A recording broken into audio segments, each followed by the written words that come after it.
County in north central Texas until 1 p.m. Central Standard Time.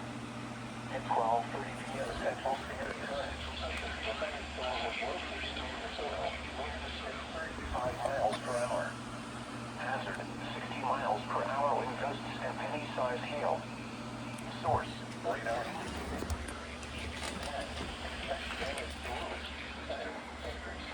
Entries.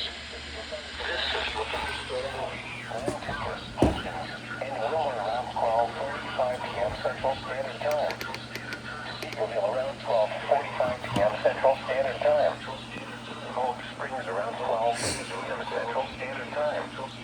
Other locations impacted by this severe thunderstorm include Sands Ridge.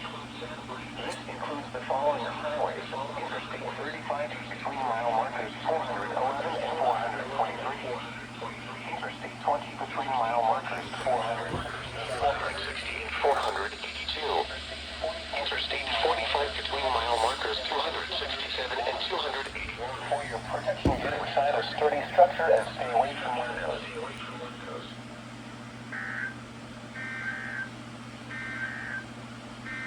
The current time is